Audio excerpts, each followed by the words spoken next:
Activision's fans, Ready Player Will here. Yes, I am very sunburned at the moment. Apologies. But I had a great weekend at the beach, so it was worth it. For now, we'll see in a couple days how I end up feeling. But I at least wanted to do a Lara Croft review. I actually realized I never did one upon her initial release, and given some of the mastery upgrades and the +6 weapon upgrades to her pistols, I at least wanted to give a snapshot of what I think about her. Now, I am only doing this in one part as opposed to the 3 parts, and again, the whole point of the 3 parts is to better understand a brand new character upon release. Lara's been out long enough, I know her pretty well. We can definitely summarize this in one go.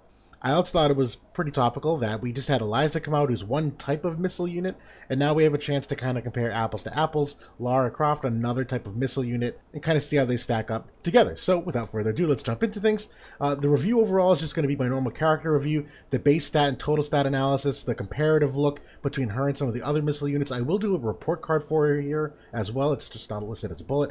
Then my general thoughts, the class of job overview, we're going to look at her vision card, and then look specifically at the Lara Pistols +6. So the character overview, water unit, they gave her the Tomb Raider main job that's unique to her. With the gunner and ranger sub job, she equips guns, hats, cloths, and accessories with a move of 3 and a jump of 2. So some nice mobility there. From a resistance standpoint, she is minus 10% to both pierce and strike, while also having strengths of 15% her highest to missile, 10% to slash, and 5% to magic. Overall, not in the worst spot. She is going to play at a lot of range, so she should not typically be close to a lot of pierce and strike units, but those are double-digit weaknesses, something to at least look out for. And then from a resistance status on my perspective, 50% to blind, which is actually pretty nice considering how much we've seen that status effect come back around, at least through Dark Leela and some of the other characters recently, while also having 50% to slow and 10% to stop. Now, not a unit that you'll typically have 97 faith, but I could see a chance where you might want to try that, but I probably don't recommend it overall. Now, for the base stat analysis, Lara Croft ends up on the very, very low end side of things. Now, she is an evade unit, so that's not terribly unexpected. She is this tiny little turquoise triangle here. That's the color I chose for all of this. She does end up at the very low end of base HP here, alongside some of many of the other support characters, and honestly some of the other power crept evade units like Oldoa and Stern. So base HP wise, she is very, very squishy, and that's actually going to come back to haunt her much later. We'll talk about more of that soon. From an attack perspective, also in the, let's say, like lower third quartile of things, definitely not the highest attack stat, but not relatively out of line with what you'd expect from a missile unit. We saw this last week. A lot of times they trade off that high attack stat for a lot of extra modifiers, a lot of extra utility, things like that. Lara doesn't have quite that same trade-off. She is not a utility-driven character, but she does have some things offensively that make up for kind of the lower end of the spectrum of attack for a damage dealer overall. Now, from an agility perspective, she is on the higher side of things. Definitely not the top of the list, but 61 agility is relatively fast. The only problem is in her kit, she doesn't really have anything else to boost it. So while she does have some decent base agility, it doesn't really go anywhere from that. So she doesn't end up being crazy speedy, but you can get her up to fast enough levels. From a dexterity standpoint, also relatively near the top here. Top 5 high dexterity unit, which is massively important, pun intended, critically important, that she's going to have to critically hit everything to really get the maximum damage potential out of her. Now, from a luck perspective, surprisingly below average here. As an evade unit, she does not stack a lot on the luck side of things, and most of her evasion comes from her passives, her mastery ability, things that don't scale off luck. I have a little bit of a note of this on the report card that we'll get to soon, but in terms of total stats, she does skew a little bit higher in the dexterity and the agility and kind of in the middle on attack. They do end up making up for that luck stat though on the board, so it doesn't really affect her overall evasion terribly so, because she still ends up getting a decent luck stat. It's just not based off her base luck stat. And then from a total stats perspective, she ends up at this 2700 for HP, 458 attack, 68 agility, 305 dexterity, 257 luck. So overall, we're going to see compared to the other missile units right now. This is something that I did last week for Eliza, and not going through it terribly in depth, but just giving you a high-level snapshot. You don't have to get too bogged down in the numbers. She overall does something similar to the missile units, not others. Her HP is definitely on the lower side. It's the lowest here at that 2700. Attack is kind of right in the middle. The agility is on the higher side, but a lot of these other missile units do have agility passives that can bump them up a little bit. Dexterity-wise, she is on the lower end as well, kind of surprisingly, considering that she is supposed to be a high critical damage unit. But that's okay. You can get dexterity other places, and she has enough on the vision cards that just give crit rate up. And then luck-wise, she's at that 257, which is actually pretty close to a lot of these characters, despite the fact that she is an evade unit, which she gets from other sources. Now, from a damage perspective, she does have a missile modifier passives that you can equip. get up to a range of 2. The biggest thing that differentiates her from these other missile units, though, is the missile resistance penetration, where she gets 15 innately from her mastery ability. She can get up to 35 when you equip the Lara Pistols, and there's a buff that gives her another 30 to get upwards of 65% missile resistance penetration. That is definitely noteworthy as compared to many of these other missile units, and she also has defense penetration of 40, which not all of them have access to, so she does at least get an upgrade with this mastery ability and the weapon upgrade to do a little more damage against the tanks. Not game-changingly so, and it's part of the downside of her, in my opinion, but we'll talk about that more in just a minute here. So for the DPS report card, overall, effective HP, and this is the same for physical and magical, I'm giving her an F. She actually is a very low effective HP, even as an evade unit. So no innate defense or spirit or any way to boost it via passives. She has amongst the lowest overall effective HP in the game because her overall HP is extremely low. And that's not a surprise. That is the trade-off between evade units, that their HP does tend to skew a little bit lower, but it's even low amongst the evade counterparts by several hundred HP. They do range typically in the 3.2 to 3.6 thousand effective HP, and she's around 2.8, so like I said, 600 to 800 lower than your average evade unit. And then she has no other kinds of survivability that many of the others do, where a lot of the top tier evade units have courage or re-raise or AoE or unit resistance up. You know, Ketone has the courage built in her master ability. A lot of them have buffs that give resistances up. So Lara has none of that in her kit. It's literally evade, boom, or bust. And if you get someone with a sure hit, she really doesn't have any other way to really survive reliably. Now, from the primary stat perspective, giving her a D, it doesn't end up getting terribly high compared to the many damage dealers, but she does make up for it in multi-hit attacks and some of the modifiers, but she does lack in some of the traditional utility that many of the other missile units have, where although they might typically have lower attack, they get things like defense break or certain kinds of resistance or element imperils to help their damage output. Lara doesn't have any of that. It's really just relying on the multi-hit and some of the resistance penetration. So overall, she does still do a fair amount of damage, probably more than many of the missile counterparts on average, but I wouldn't say it's anything terribly crazy. Now, agility-wise, she ends up at that C+. So although she does have, like we mentioned, the decently high base agility, she doesn't have any passives to boost it. The board agility doesn't go crazy high. She ends up at 68 agility versus the average of 66 agility when other characters apply their passives.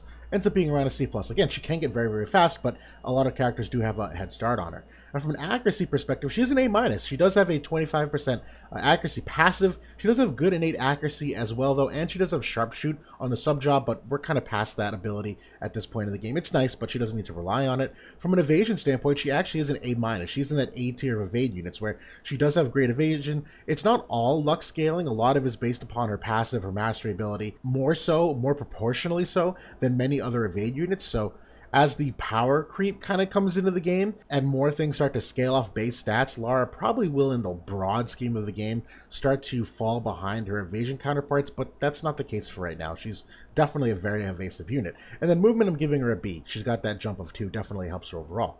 Now, from a passive perspective, giving her a C+. Passives are relatively ordinary. One of them in particular is absolutely fantastic, but it's kind of a must-have to just get her to the bare minimum of being a good character. So although it's a good passive, it doesn't really do much to elevate her. It really kind of does things to get her to where she should be. From a counter perspective, she is an A. She does have a great counter ability there. Overall kit, I'm giving a B. It's not a bad kit. I like the way it functions.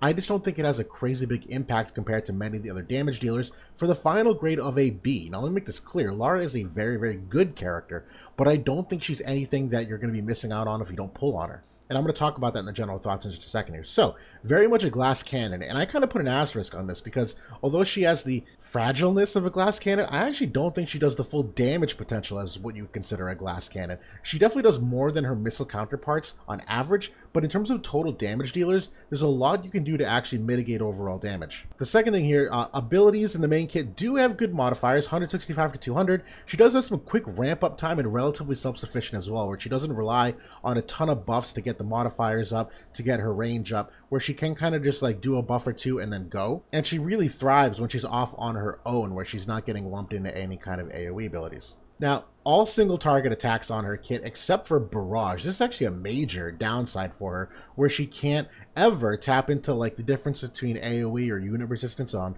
what the enemy is equipping, because she's just confined to single target resistance. And when you talk about the battles, like when you're trying to kill things very quickly, Although her abilities may be relatively strong for single unit attacks, unless you're just absolutely killing everything one at a time, you're just attacking things one at a time. And in the broad scheme of the battle, that just doesn't do very well in practice. She does have many sources of multi-hit attacks, mostly on the sub-job of the Tomb Raider, but that is one thing. The big difference here, though, is that the multi-hit attacks aren't as impactful as you might think in the broad scheme of the game. If you think about the water cast, where you talk about guild raids and other kinds of PvE content, it's really the slash chains that water does, not, missile chains. So although she might help an element, like a water element chain, she's probably not the kind of unit that you're putting into a lot of PvE content, just because she's going to be breaking all those slash chains. So although the multi-hit attacks are nice, it's really a way for her to amplify her own damage. It doesn't really do much for the water cast in the broad scheme of the game.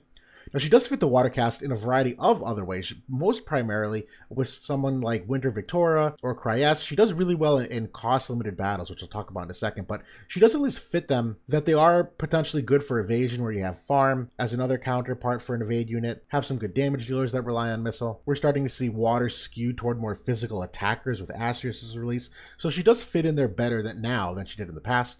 She does have good missile resistance penetration, as we saw. That's a major benefit to her that not all the other missile units have. Harder hitting than average, but not often enough. And again, if you're confined to that single target attack, it just doesn't kill things fast enough. Now, as just mentioned, great for cost-limited battles, but honestly, not enough for much other content in my opinion. I don't think there's ever been a case in the game where there was a meta or a PvE content or a tower or a raid or who knows what, where I was like, oh man, if I had Lara Croft, this would be way easier. I could totally beat this if I had Lara Croft.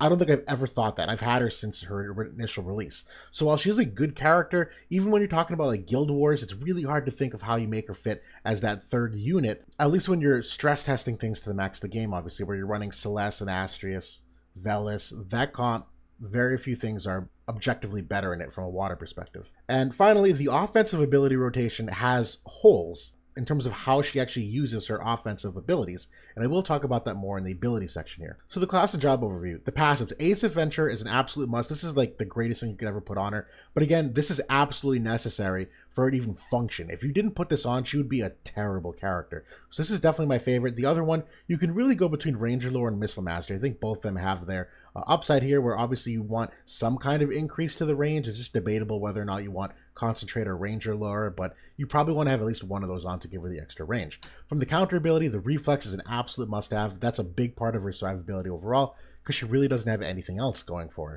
From the main jobs, though, she does have a good buff here, Adrenaline, that restores AP of 15 to herself, in addition to the 14 AP that when you consider the TP cost, while also giving an attack buff of 40% to herself and allies, but no other buffs on this main job. And so the holes that I have with this rotation here, if you consider how the game typically prioritizes doing damage, they use abilities that do the most damage to an enemy. So when you're looking at the abilities here, it really depends upon who you're attacking first. If you're attacking an enemy that has an immense amount of missile resistance, she's probably using Deadeye first, because that 30% missile resistance penetration will make the damage threshold go higher than any of these other abilities. But that's not always the case. Everything I've seen, she tends to prioritize the double bullets expert here. Number one, because it's a double hit attack, so it obviously does more damage than some of these others. But number two, it's also her highest modifier at 200%. And while this is a great ability for increasing her evasion rate at 25, what I end up seeing happening, especially given the cost of it, is that she'll use this and just kind of spam it over and over, which means you're A, not getting the increased missile resistance penetration, B, not having the potential to blind the enemy, which will help her evasion, and then C, not ever really using True Shot, which is a good way to restore AP and keep the abilities coming, and obviously breaking the physical barrier if the enemy has one. So if you end up disabling double bullets expert, you're now taking away her multi-hit ability and some of that extra evasion rate that really adds to her survivability. So there ends up being just some like practical problems for how she ends up using these that I haven't found a good way to make work. Now the sub job, I actually like both these abilities a lot as well. These are more of the multi-hits where this one is 2, this one is 3. I like the open wound ability. If you actually consider what 25 bravery down is, just doing some generally rough math, it's roughly about a 17% damage debuff on the enemy, which does help how much damage she takes. but she's so squishy. I actually don't know if a 17% damage decrease is the difference between keeping her alive and not. It can be in some instances, but again, you now get into that problem of which abilities you're going to have or end up using. Triple shot is another great one given that it's a triple hit. I like the poison potential, but again, that's also relying on her faith, which if you're going 97 faith, you're really risking how much damage she takes from magic dealers. Now, the gunner sub job, I like this one a lot for aimed fire. This is probably my favorite buff on here. Council's also really another great one where you will almost undeniably hit critical shots every single time, which is an important part of her damage. But again, you start getting some really kind of crazy AI tuning here where you already have a teammate buff on the main job. You have 2 of them here. Obviously, she'll kind of run in circles if you don't get both teammates in the first buff. So you can get some pretty wonky stuff going on if you don't manage this correctly. So although on paper it looks good, practically really tough to pull off. Now, the Ranger sub job, this one is fine. I think Sharpshoot's the only real good ability here. Barrage is the only other really exceptional ability, given it's her only area attack in the entire kit. So if you want access to it, you have to have this on. And if you do that, obviously now you're getting into some weird territory with the cost of 45 AP to do so. So some problems on the offensive abilities here. Now, the limit break is a good one for her. The decreased chance of being targeted of 4 when you max it out is relatively nice. It is a triple hit. It's got some good range, 200% modifier. So I like that she can cast this, obviously take some hate off, and add to her survivability that she won't get attacked immediately. But this is the kind of thing where, again, you want her to be out of the spam damage of the tanks and not getting caught in the crossfire. There's no point of decreasing your hate if you're just going to stand next to the tank anyway.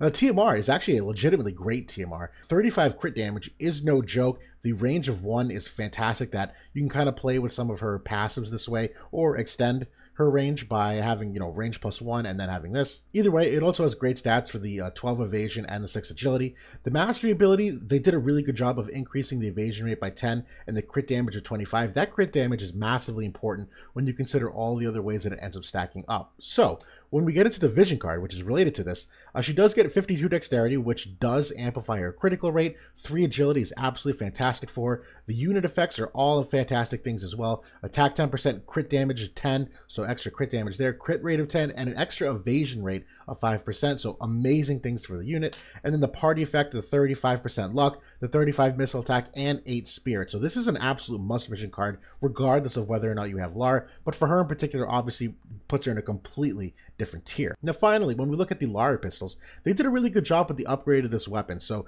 they did increase it so that the attack stat does get up to 198. The aim on this is still pretty good, but I don't think she really needs it. I would probably opt for the assault build. The best thing about this is that it removes the -3 agility that is on it. And when you look at the gunner units, typically all the guns have -3 agility. So now when it comes to agility tuning, the fact that you don't have to decrease your agility by 3 is a very nice thing. So it ends up net effect when you consider this vision card, which gives agility of 3, and now the weapon, which has removed the -3, Lara is effectively 3 agility points faster than she was prior to this. So that's a nice little agility buff. When you talk about the other abilities though, so this is not changed. 15 crit rate and 20 crit damage, really important.